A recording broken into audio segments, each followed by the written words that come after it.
This is an Extra 106.3 podcast. To hear more live and local content like this, tune into 106.3 FM or download the Extra 106.3 app.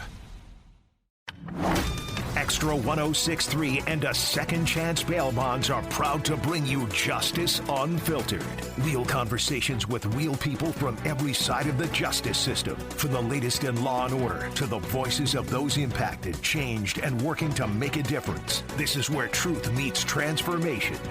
Now, it's time for Justice Unfiltered, presented by a Second Chance Bail Bonds on Atlanta's only conservative news and talk station, Extra 106.3 FM and the Extra 106.3 app. Welcome to Justice Unfiltered here on Extra 106.3. My name is Tug Cowart, typically along with Daniel Matalon, who is not able to be here today, but the reason we do this show, Daniel is the CEO of a Second Chance Bail Bonds and a Second Chance Monitoring. This morning we have such a splendid guest, Joyette Holmes, Esquire, chair of Georgia State Board of Pardons and Paroles, so a big chair to fill, big shoes to fill, and a very important job here in the state of Georgia. She was first elected chair in September of 2025 and reelected in June of 2026 after Governor Brian Kemp appointed her to the board in January of 2024 from Valdosta. Earned her undergraduate in psychology and criminal justice from the University of Georgia. Go dogs. Oh, you beat me to it. Let's go. I already knew today was going to be a good day. Exactly. And I don't even think I realized that when I put it on this morning, but I'm wearing a Georgia hat, Yes, so it makes perfect sense. Got your law degree from the University of Baltimore School of Law. Career has covered nearly every side of the justice system. Assistant Solicitor General, private practice, Assistant District Attorney, Chief Magistrate Judge for Cobb County Judicial Circuit in 2015. In 2019, Governor Kemp appointed her District Attorney for Cobb County, making her the first African-American and woman to hold both the Chief Magistrate Judge and District Attorney roles there in Cobb County. As DA, she launched the Project Restore 360, Cobb County's first record restriction and reentry event, and was appointed by Georgia Attorney General to lead the prosecution of the Ahmaud Arbery case. Holmes and her husband, Bridget Holmes, have two daughters, and we welcome her to the show. It's so great to have you. I'm happy to be here. Thank you, Doug, for hosting me. And Daniel, in his absence, I appreciate being asked to be here and join y'all. Well, when I saw your name, I knew we were going to get along just fine because I love the word joy, your name being Joyette. It's a great biblical word. I try to live my life that way, finding the joy in everything that I can, and always looking for it. And you embody it. So the smile's wonderful, and you're just the good energy, and it's so great to have you. You really live up to your name, so that's awesome. Thank you. I don't know if my mom knew that was going to happen, but she actually got the name from a Canadian soap opera. She used to live in Montreal, so it's a French-Canadian name, and you'll see it as a surname in Montreal or, in Canada. But so my wife is from upstate New York. Okay. French-Canadian, and their last name, the surname was Goyette. Oh. So as soon as I saw it, I mean, obviously different, but similar, at least that French-Canadian feel to it. We were meant to do this I know. together today. I'm telling you, the connections keep popping up. You can't miss them. I love it.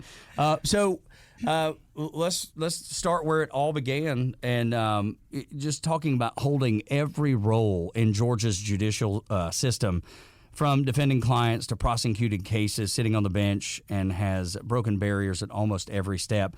Held nearly every seat, as we said, public defender, prosecutor, magistrate judge, district attorney, and now chair of the Georgia State Board of Paroles and Pardons. What pulled you toward doing this type of work? Okay, so I don't have a fancy story for this. It was Law and Order. Okay. That was my sounds good enough to me. That was my favorite TV show growing up. I know the sound effect. I know that for sure. Exactly. And that's when you look, it's my time to start watching TV. That's right. But, I just really like the intersection of investigating a crime and then what happens with the information that's been gleaned from that investigation. That, of course, turns to the courtroom. So that's really where my interest lied. My parents were very involved in the community in service. I mean, my dad was retired Air Force. My mom's a retired. God bless him. Registered nurse. Thank you so much. Thank you for his service, too. So while I never wanted to do either of those jobs, I knew that service was important and had to be a part of what I did. And so advocating for clients or advocating for the system, and we'll talk a little bit more about what I feel like the system includes, but that's how I got interested in the law and knew I wanted to be a lawyer. Yeah, I would be so intimidated. I was not a great student. I feel like I do better outside of I'm more of an OJT guy. You know what I mean? I learned by doing, and sometimes I was not the greatest student, or was never the greatest student, if I'm being completely honest. But I can identify with wanting to serve. And much like your father, I was Navy, I was military. Okay. And Thank you. I just knew that I wanted to have some sort of aspect of service in my life. And I remember my parents opened a credit card just to pay for my first semester of college because they couldn't afford it. And I wasn't mature enough. It wasn't, I don't know. I think there was a lot of things going on there. But I knew I wanted to serve. Both grandfathers were World War II veterans. I was the first grandson, not the oldest, but the first to join the military. And it came down to service, too. And I had seen that modeled in my household as well, with my mom and daddy just doing things, serving in the community, through church, through all kinds of ways. But then for our family, too, just family members that had a rough go or just couldn't get themselves in the right position. And they were always the safety net. So I can so relate to that because I saw it modeled, and it sounds like you saw that too. Oh, I absolutely did. So it was important to carry that forward. It was just determining what that would look like for me. Yeah, no, it's great. You were the first African-American and woman to serve both as the chief magistrate judge and district attorney in Cobb County. What did doing those things mean to you and maybe even your family? Absolutely. So there's a personal side of it and certainly an outward looking side to it. Personally, knowing that I had the dream to serve, I'll say as a judge. So DA kind of came in a different way, but I did not see what that would look like living in Cobb at that time. The only person of color that sat on any bench in Cobb County was Judge Bridget Campbell, who happens to also be from Valdosta.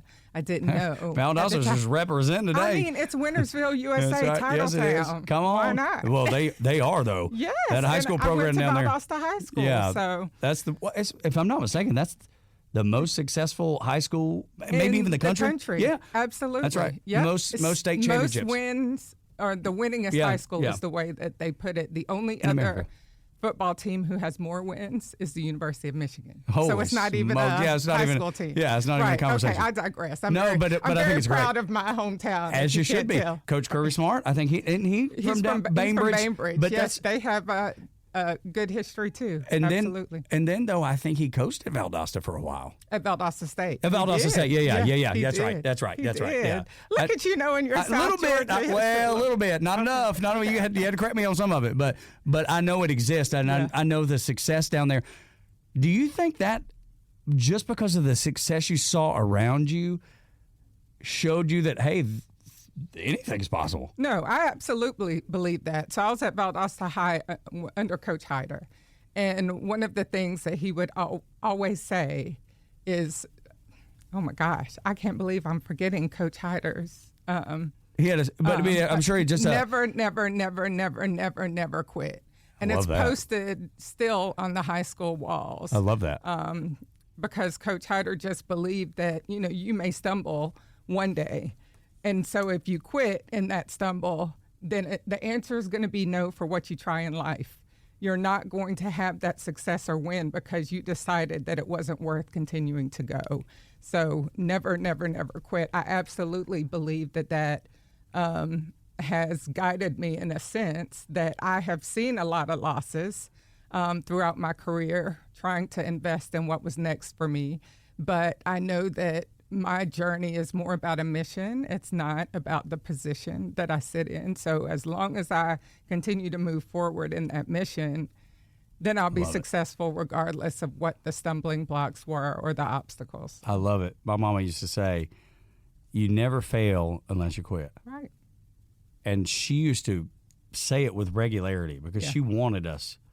She wanted it to stick with us. That's right. There's some things parents say that, they say in passing, and there's probably lots of wisdom there, but there's some things that I think our parents say that they want to impress on our souls. Yeah. That way you never forget them. And I think that's just like Coach was saying, and my mama used to say the same thing.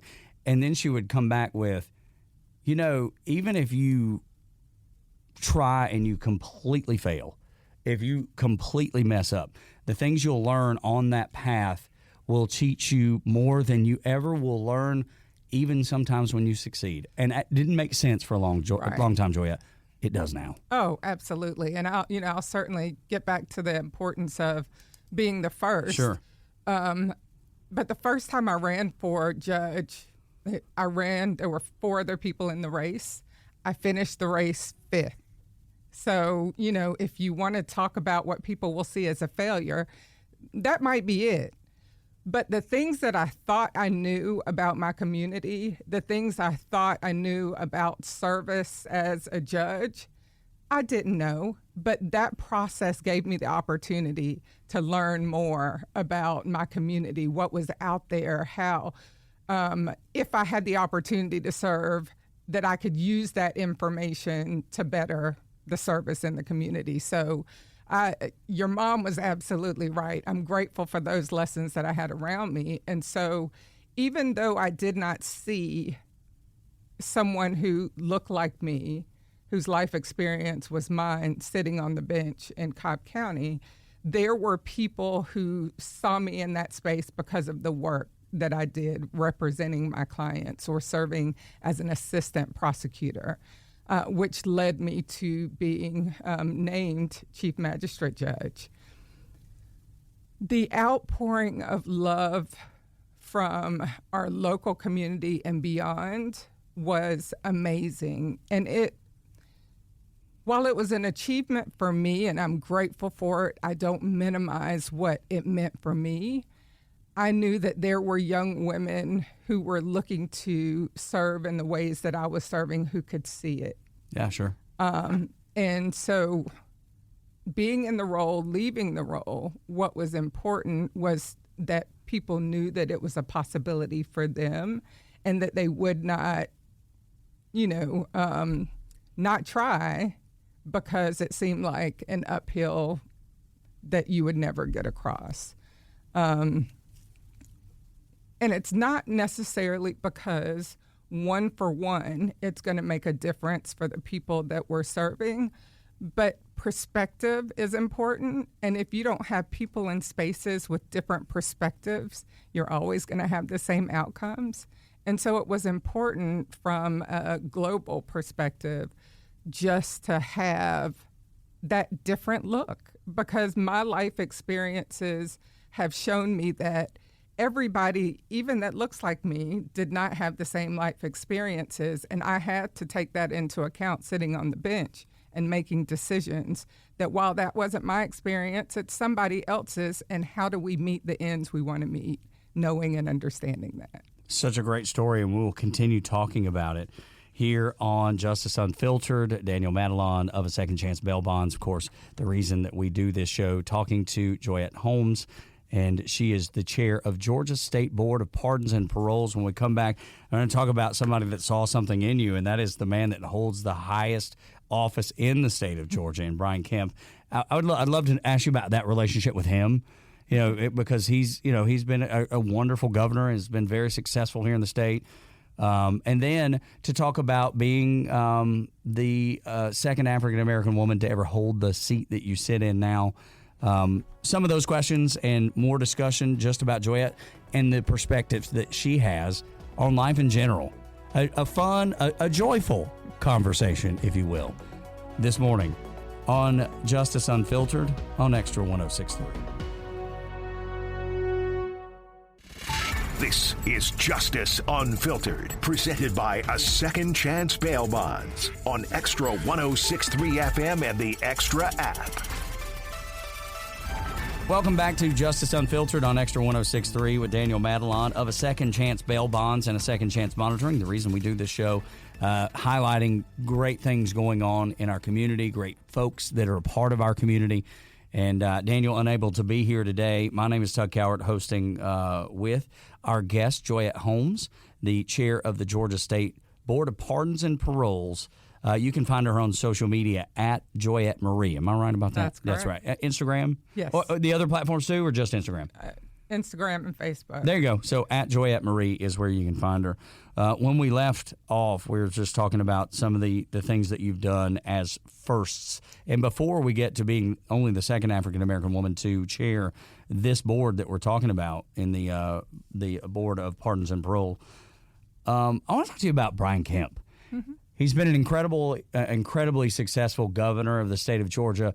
I think he has a really good reputation of recognizing people that are really good at what they do and then putting them in places to be successful in their role, but more importantly, to be successful for the people of the state of Georgia, which is the whole point. Right. Tell me about the relationship with Governor Kemp.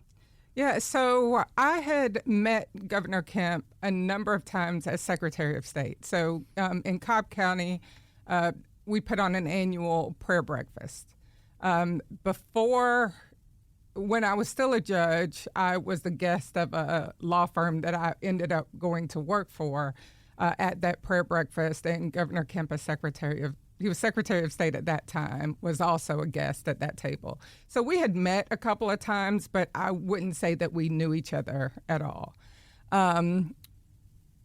Fortunately, a good friend that I have served under in the court system had a better relationship. And so when it came time to appoint someone for the district attorney's role, my predecessor, Vic Reynolds, had gone on to be the director of the Georgia Bureau of Investigations.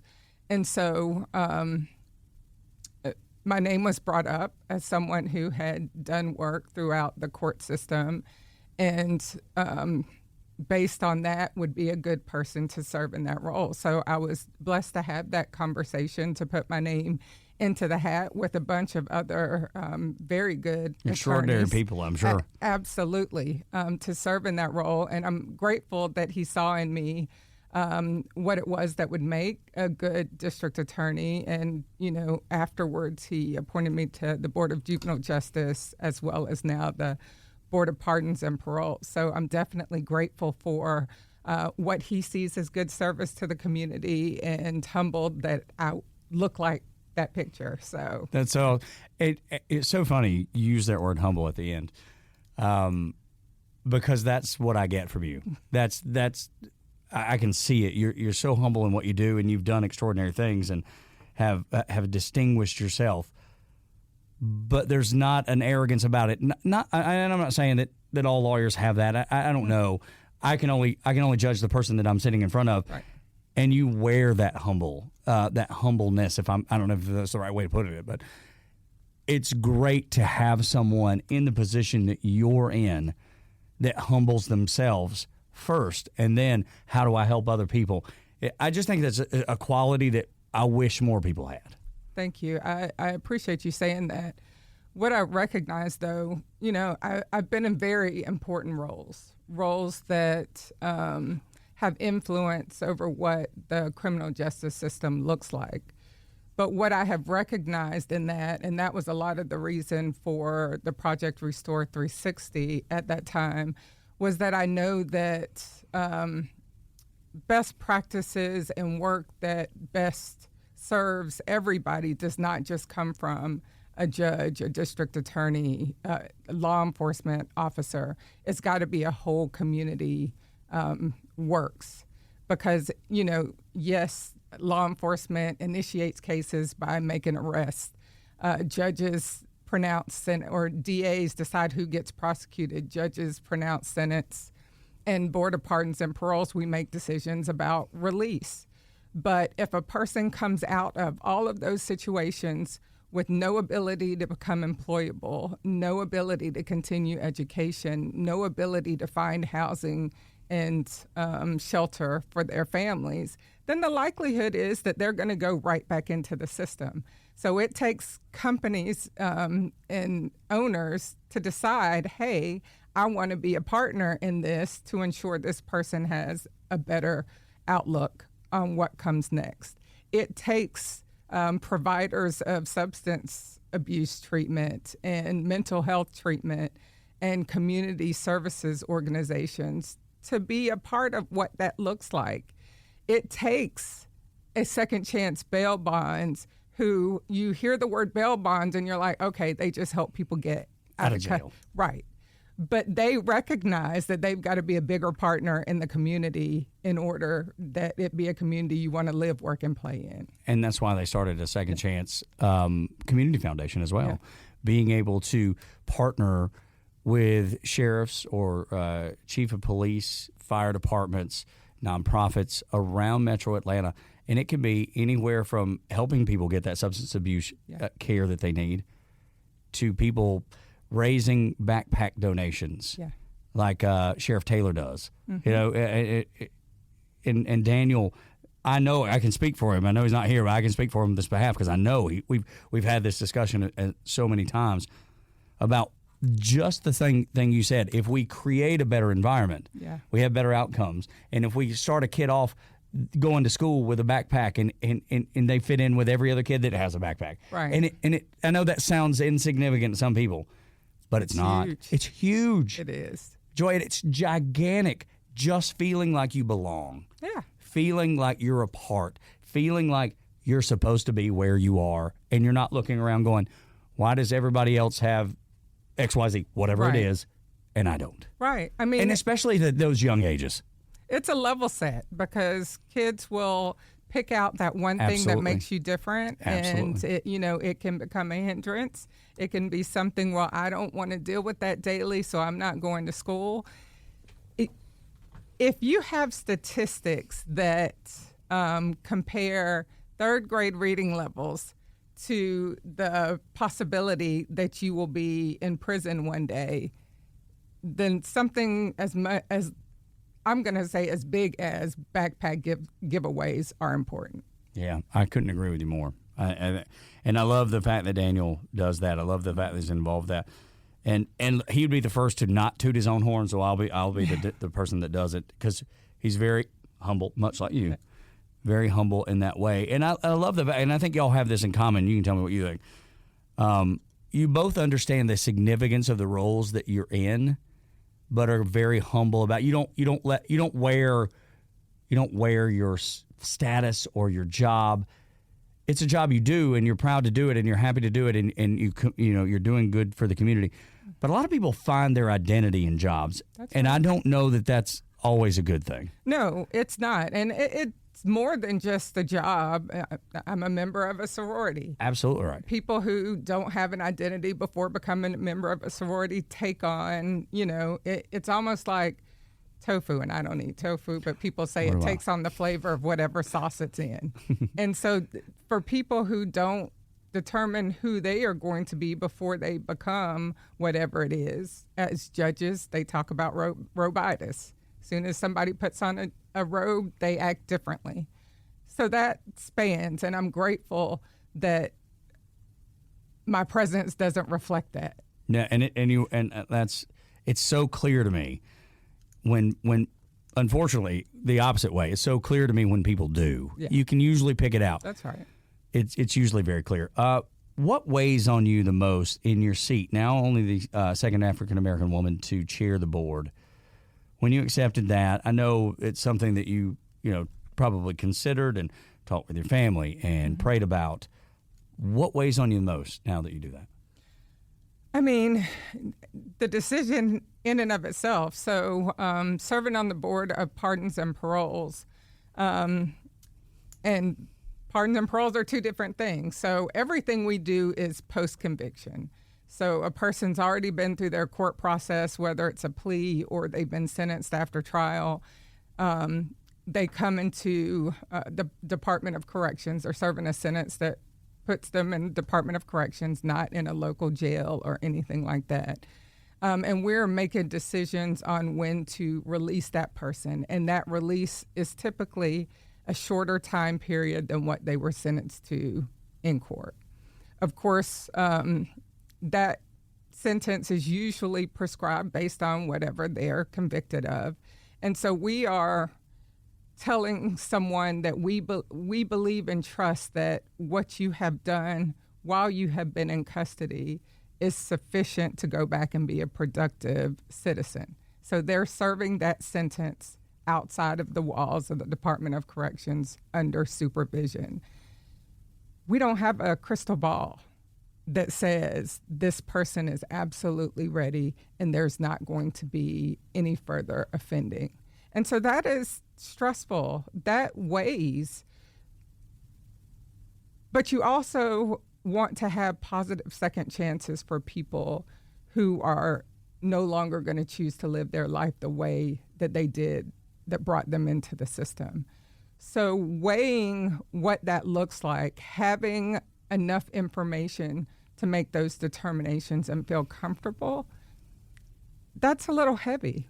Incredibly heavy. I to be honest, I don't know how you do it. Yeah, I feel like my experience, and one, we all have different experiences, but I do feel like my experience throughout the courtroom, having done just about everything. I haven't been a court reporter or bailiff yet, but doing all the other things, I do feel like I have the perspective of what it looks like to serve someone who is, now sentenced, and to serve my community through the courts or as DA, and ensuring that victims were also informed of what that process looks like from the time of trial beyond. Yeah, I can see, as we talk to Joyette here, why it's so heavy, because you have so many variables. Mm-hmm.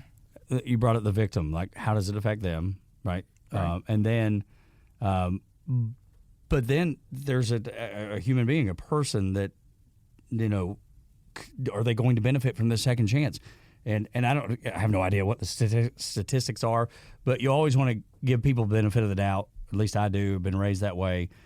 I can't imagine trying to weigh those two things out. It seems like an impossibility, and it seems like a catch-22 because you're upsetting someone. Yeah. Oh, absolutely. How do you help people understand, whichever side you're choosing that day, how do you help the other side understand the reason you made the decision you did? Right. And so, not even talking about individual decisions, but something that the Board of Pardons and Paroles, before I got there and prayerfully after I leave there, understands that in part of doing the job, educating and engaging our community is important. So we've had the opportunity to visit all 91 of the Department of Correction facilities. To every judicial circuit we go to and speak to the DAs to find out what cases they want us to talk about to those victims of those cases. We talk to the sheriffs, the chiefs of police, the prosecuting attorneys council, the defense attorneys, statewide organizations, so that everybody can understand what it is that we are looking at. I don't say what we're looking for because there's no formula, and in the state of Georgia, parole is not a right. So we are just educating on the things that we are looking at, but it's important that everybody across the spectrum is educated and part of the process. So just because we go out and talk to offenders does not mean that that's the leading factor for that particular case. Just because we go out and talk to victims does not mean that that's the leading factor for that decision. It's all a part. It all goes into the pot, and we make those decisions based on the information we have. This is a little bit of a curveball, so, but it just came to me because I've seen it on TV, I've seen it on social media before, where you have victims that are the biggest advocate for the person. That has to be encouraging, whether it's because of forgiveness and their faith or whatever brings them to that conclusion. Have you ever seen that play out in front of you?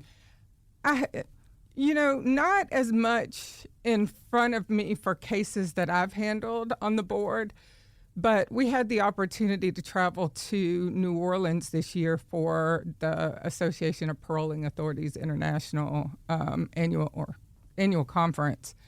And one of the organizations that came to speak to the group was a gentleman who was a victim of a crime, and his person went to prison, and he ended up advocating for his release and being a part of an organization that employs, houses offenders who are coming out of incarceration. And their relationship, it was just amazing to see. And it's because he recognized, one, for him personally, he knew he needed to forgive. Two, he recognized that at the age that this person committed the offense and his background prior to, that he was not necessarily somebody that you were afraid of, but somebody that you were mad at.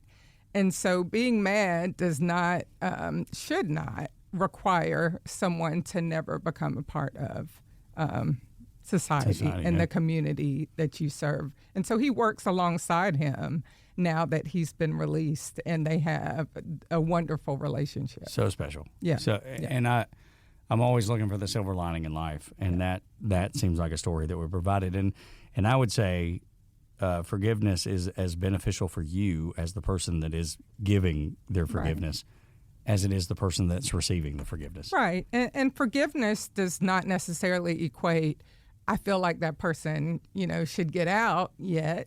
Some people forgive just to release that from their heart. Absolutely right. And believe that somebody should remain in custody. And, that's certainly valid opinion that they have based on the experience of being a victim of a crime. So we don't discount or minimize that when we review cases. But again, we look at all the factors, and those include the rehabilitation that someone may have had while in custody based on the programming that they've done or the contrition that they've expressed. Talking to Joyette Holmes, and she is the chair of Georgia's State Board of Pardons and Paroles. What do you think the biggest misconception that guys like me, just the regular public, that doesn't deal with it, in my case, ever, but people just maybe see it on TV, they see it in movies or whatever. Yeah. Just the regular public, what do you think that they get wrong about what y'all do? Or maybe just that they don't understand. It's not Shawshank Redemption. Okay. It's not. All right. That's a great movie, though. Yeah. Oh, fantastic movie. We're not, when we make decisions regarding pardons or paroling decisions, we are not sitting in a panel of 5 with the offender in front of us making a decision and then stamping a piece of paper. Georgia is not set up that way for pardons and paroles. There are, unfortunately, almost 52,000 people who are under the supervision of Department of Corrections. The majority of those have determinate sentences and will be getting out of custody. Anybody who's not serving a life without parole sentence or is under a death sentence could at some point be released. And so we are doing that individually, making those decisions. There are 5 of us statewide who make the paroling and pardon decisions. And so we do it individually. The cases are randomly sent out until there's a majority on that case. And so it is important that we have people on the board with different perspectives, some different life experiences, so that you don't just have one set belief across the voting spectrum. What are y'all looking for typically? There's no formula again. Yeah, you said that earlier, There's no formula, but we have the information from the time somebody was sentenced, so the facts, nature, and circumstances of a case, any information that the district attorney's office may have sent in, like victim impact statements, anything that the court may have interjected during the time of sentence. And, just taking a life sentence, for instance, you may not see anything else for 14 years on that case before a person would have been eligible for parole. Right now, the eligibility is 30 years, but we're not seeing those cases because they haven't served the 30 years yet. But so we see every program that person has been in, if they've taken college courses or any other things, if substance abuse was a overwhelming factor of the crimes they committed, what substance abuse courses they've taken, what disciplinary history they may have throughout incarceration, letters that may have come from the community, family, supporters, the wardens in the Department of Corrections, and again, additional victim input that would have been placed in the file. So we are reviewing all that. And I have to shout out the whole Board of Pardons and Paroles team because it's a statewide agency, so we have about 180 team members, and they all work together to make sure that we have the information we need. And we can pause it if we feel like it's not there for them to get that information. Gosh, yeah. That's I would think anything statewide is a little more challenging than something right in your backyard. Right. State government's, more spread out, bigger than local government. So, that makes sense to me. Just being able to, walk people through, have good communication. I know technology probably changed that now a little bit with Zoom calls and, all the other ways that you stay in contact. Just 180 people spread out across the state sounds difficult to me. It's definitely more difficult than, the office that we're in, and there's 80 people, and if you need something, you just walk out there and be like, hey, this is what we're trying to do. When you're trying to corral 180 people across the state, it seems like it might be a bit of a challenge. Yeah. Well, I have to tell you, we have an amazing team, and, they work under different divisions to ensure that certain information or investigations come to us to do it. So, yes, with 159 counties in the state of Georgia. Relatively big state. Yes, and people spread out everywhere. Those challenges are met by extremely competent people who do a wonderful job. I love that. That makes me smile knowing that someone like you has confidence in the people that are in the position. So that's good. Hey, I want to get to the Ahmaud Arbery case because you were Cobb County DA at the time. Tapped by a state attorney general to lead the prosecution in the Ahmaud Arbery case during the early and critical stages. After the break, we'll come back and jump into that because I want to know how you approach that case with the entire country watching and the stress and just all of it. Look forward to discussing that next on Justice Unfiltered here on Extra 106.3. Now back to Justice Unfiltered, presented by a Second Chance Bail Bonds on Extra 106.3 FM and the Extra app. Welcome back to Justice Unfiltered on Extra 106.3. Our guest today, Joyette Holmes, who is the chair of the Georgia State Board of Pardons and Paroles. Georgia's Attorney General appointed you to lead the prosecution in the Ahmaud Arbery case with the entire nation watching, because this was a story that exploded across the country. How did you approach that, knowing just the sheer eyeballs that were on it? Right. Well, I think we approached it like most of the cases that came through the district attorney's office, and that this was a file like any other. It was not a case like any other, for sure. Very high emotions from all sides of it. Just to see it, if you were not shaken by that, just understanding what, even not knowing the facts as we knew them at that time, just seeing what you saw, I can't imagine anybody not shivering at that fact. But I think most did. Oh, yeah, the overwhelming, for sure. The overwhelming majority did. But I think what we had to put to the side was the public sentiment.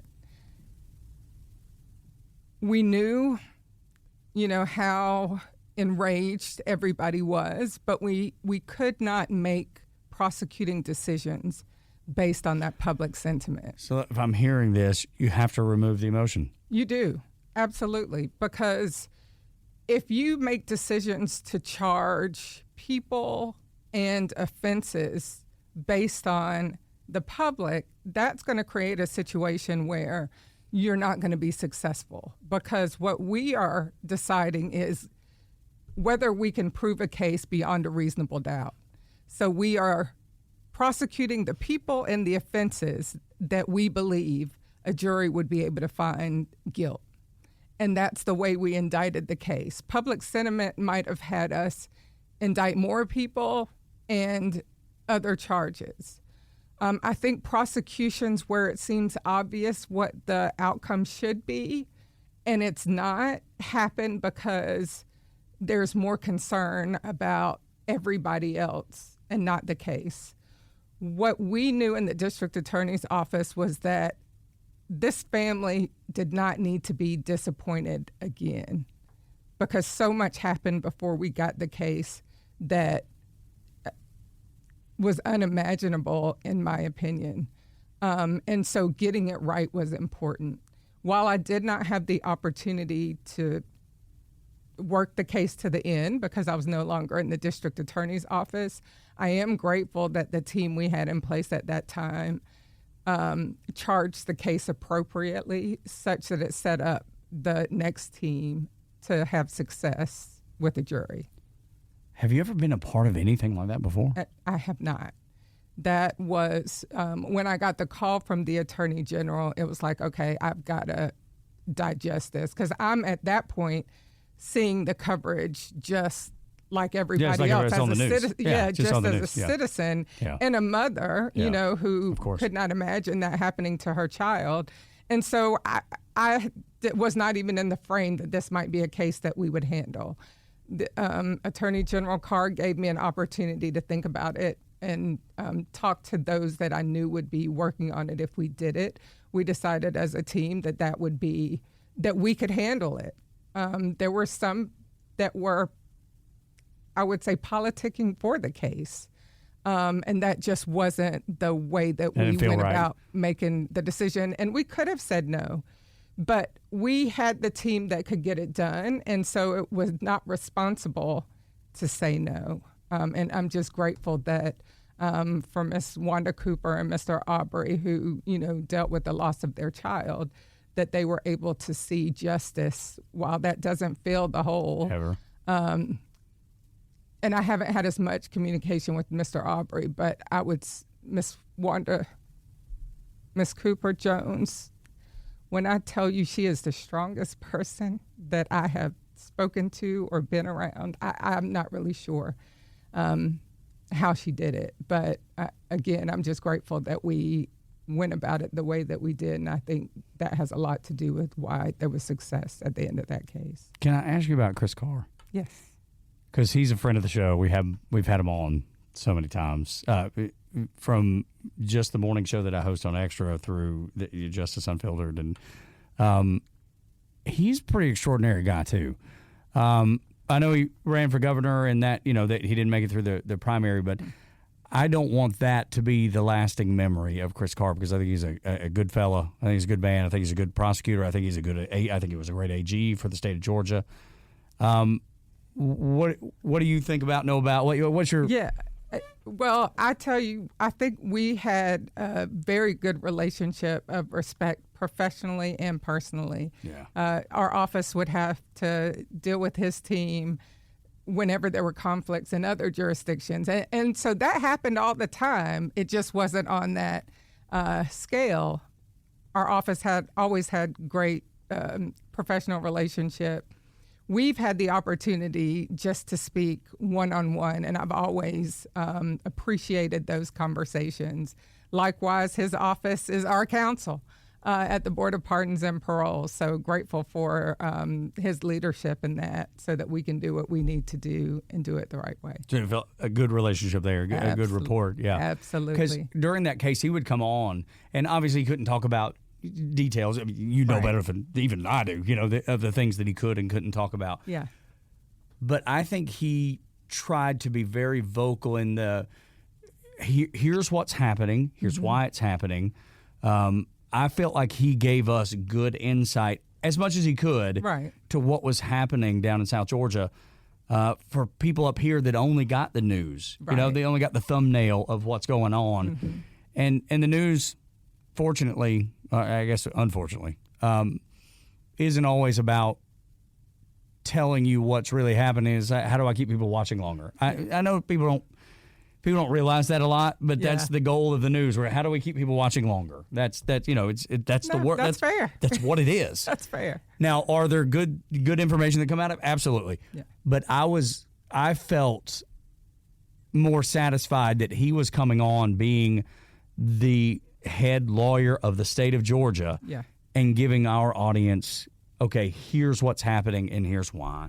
So I always appreciated him being accessible like that. Absolutely, because all the public knew was that the right thing wasn't being done. So I was grateful that he, was willing to continue to have the conversation and know and tell the public that it was progressing in the right way. That's good news. Mm-hmm. When you're not working, as we wrap up, when you're not working, what do you like to do? What keeps Joyette happy?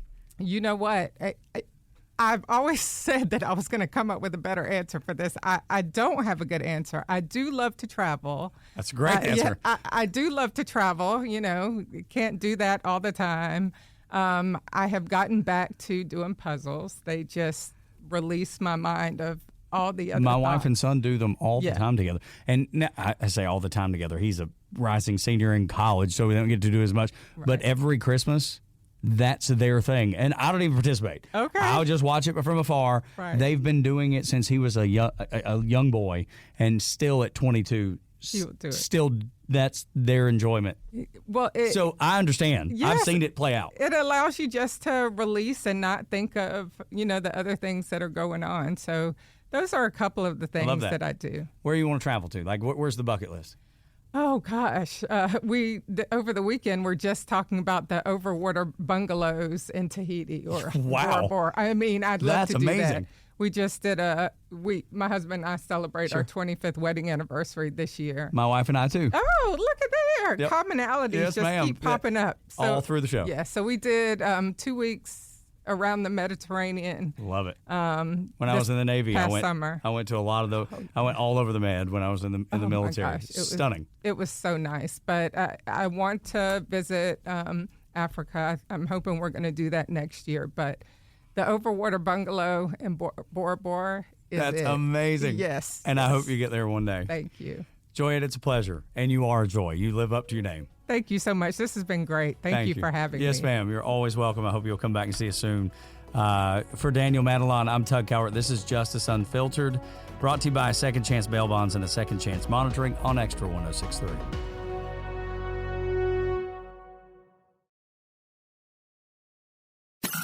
This is an Extra 106.3 podcast. To hear more live and local content like this, tune into 106.3 FM or download the Extra 106.3 app.